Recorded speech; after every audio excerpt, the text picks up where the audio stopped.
Resumen capítulo 28 del libro El Libertador. Mateo, de cobrador de impuestos a apóstol.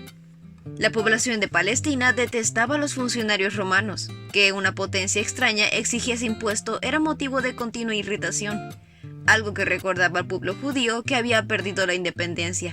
Y los cobradores de impuestos, los publicanos, no solo eran instrumentos de la opresión romana, ellos también cometían extorsiones por su propia cuenta, y se enriquecían a expensas del pueblo. Si un judío aceptaba ese cargo, se lo despreciaba y se lo clasificaba con lo peor de la sociedad. Leví Mateo, a quien Cristo llamaría a su servicio, era una de esas personas, un cobrador de impuestos. Y en la medida en que el Espíritu de Dios le revelaba su pecaminosidad, anhelaba pedir ayuda a Cristo. Pero como estaba acostumbrado a que los rabinos no se juntaran con la mayoría de las personas, no creía que este gran maestro se fijaría en él. Un día, sentado en su garita de peaje, Mateo vio a Jesús que se acercaba. Grande fue su asombro al oírle decir: «Sígueme y sé mi discípulo». Entonces Mateo se levantó, dejó todo y lo siguió. No vaciló, no cuestionó, no se puso a pensar en el negocio lucrativo que iba a cambiar por la pobreza y las dificultades. Le era suficiente estar con Jesús, poder escuchar sus palabras y unirse a él en su obra. Así había sido cuando Jesús invitó a Pedro y a sus compañeros a seguirlo. Ellos dejaron inmediatamente sus barcos y sus redes.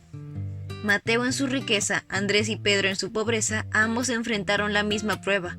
En el momento del éxito, cuando las redes estaban llenas de pescados y eran más fuertes los impulsos de la vida antigua, Jesús pidió a los discípulos, a las orillas del mar, que lo dejasen todo por el Evangelio. El llamamiento de Mateo indignó a muchas personas. Que Cristo eligiese a un cobrador de impuestos como uno de sus acompañantes cercanos era una ofensa para las costumbres religiosas. Apelando a los perjuicios de la gente, los fariseos esperaban volver contra Jesús el sentimiento popular. Pero que Jesús lo haya elegido generó un extenso interés por ser uno de los nuevos discípulos. Mateo organizó un banquete en su casa e invitó a sus parientes, amigos y ex socios. No solo fueron incluidos los cobradores de impuestos, sino también muchos otros que eran evitados por vecinos más escrupulosos. La fiesta se hizo en honor a Jesús, y él no vaciló en aceptar la cortesía. Bien sabía que esto ofendería a los fariseos y sus seguidores, y que la gente cuestionaría lo que estaba haciendo, pero ninguna cuestión de política podría influir en sus acciones. Jesús se sentó como huésped de honor a la mesa de los publicanos. Por medio de su empatía y amabilidad sociable demostró que reconocía la dignidad de la humanidad y las personas anhelaban poder tener su confianza. Su presencia despertaba nuevos impulsos y ante esos marginados de la sociedad se abrió la posibilidad de tener una vida nueva. Muchos de quienes fueron impresionados no reconocieron al Salvador sino hasta después de que ascendiera al cielo. Cuando 3000 se convirtieron en un día, había entre ellos muchos que habían oído por primera vez la verdad en la mesa de los cobradores de impuestos. Para Mateo mismo, el ejemplo de Jesús en la fiesta fue una lección constante. El publicano despreciado llegó a ser uno de los evangelistas más consagrados y siguió en las pisadas de su maestro. Los rabinos aprovecharon la oportunidad para acusar a Jesús, pero decidieron obrar a través de los discípulos. Despertando sus perjuicios, esperaban distanciarlos de su maestro. Preguntaron: ¿por qué su maestro come con semejante escoria? Jesús no esperó que sus discípulos los contestasen. Él mismo replicó: la gente sana no necesita médico, los enfermos sí. No he venido a llamar a los que se creen justos, sino a los que saben que son pecadores. Jesús dijo a los rabinos: ahora, vayan y aprendan el significado de la siguiente escritura. Quiero que tengan gran compasión, no que ofrezcan sacrificios. Ellos aseveraban el poder de la palabra de Dios, pero ignoraban completamente su espíritu. Los fariseos fueron silenciados por el momento, solo para tener una hostilidad más determinada. Luego buscaron poner a los discípulos de Juan el Bautista en contra del Salvador. Ahora Jesús se relacionaba con la gente, comiendo y bebiendo a sus mesas. Lo acusaban de comilón y borracho. No querían considerar que Jesús comía con los pecadores para llevar la cruz del cielo a los que estaban en las tinieblas. No querían considerar que cada palabra pronunciada por el Divino Maestro era una semilla viviente que germinaría y llevaría fruto de la gloria de Dios.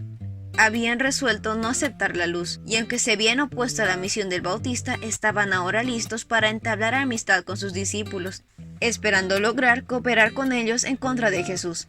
Sostuvieron que Jesús estaba anulando las antiguas tradiciones y pusieron en contraste la austera piedad del Bautista con la conducta de Jesús de participar en fiestas con publicanos y pecadores. Entre los judíos se practicaba el ayuno como un acto de mérito. Los más estrictos ayunaban 2 días por semana. Los fariseos y los discípulos de Juan estaban ayunando cuando los últimos vinieron a Jesús con la pregunta: ¿por qué tus discípulos no ayunan como lo hacemos nosotros y los fariseos? Jesús les contestó amablemente.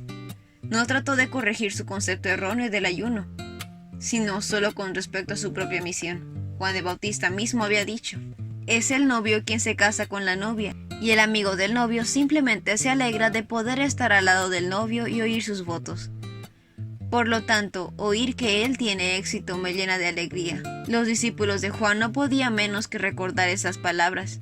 Siguiendo con la ilustración, Jesús dijo: ¿acaso los invitados de una boda ayunan mientras se festeja? Por supuesto que no. Jesús había evocado un cuadro brillante, pero a este lo cruzaba una densa sombra, que solamente su ojo discernía. Un día el novio será llevado, y entonces sí ayunarán. Cuando viesen a su Señor traicionado y crucificado, los discípulos llorarían y ayunarían. Cuando saliese de la tumba, su tristeza se convertiría en gozo.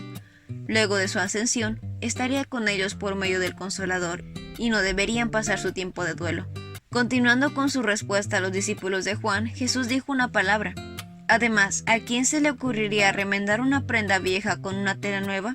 Pues el remiendo nuevo encogería y se desprendería de la vieja tela, lo cual dejaría una rotura aún mayor que la anterior. El intento por fusionar la tradición y la superstición de los fariseos con la devoción de Juan solo haría más evidente la diferencia que había entre ellos. Tampoco podrían unirse los principios de la enseñanza de Cristo con las formalidades de los fariseos. Cristo iba a ser aún más marcada la separación entre lo antiguo y lo nuevo. Y nadie pone vino nuevo en cueros viejos, pues los cueros viejos reventarían por la presión y el vino se derramaría y los cueros quedarían arruinados. El vino nuevo se guarda en cueros nuevos para preservar a ambos.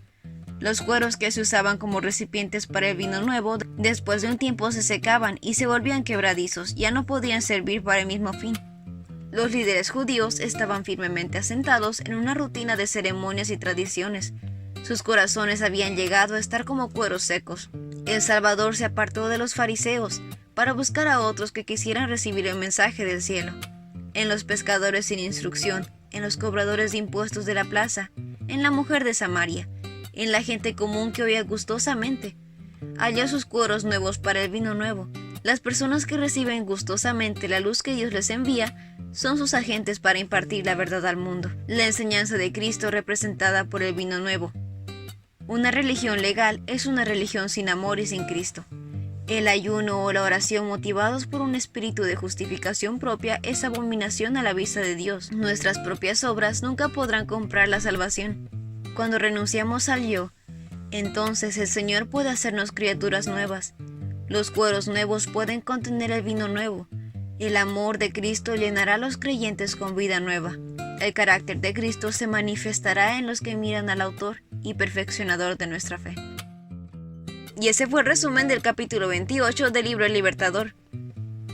No olvides compartir este video con tus compañeros de clase o con otras personas que tú creas que puedan necesitar este resumen. Nos vemos la próxima.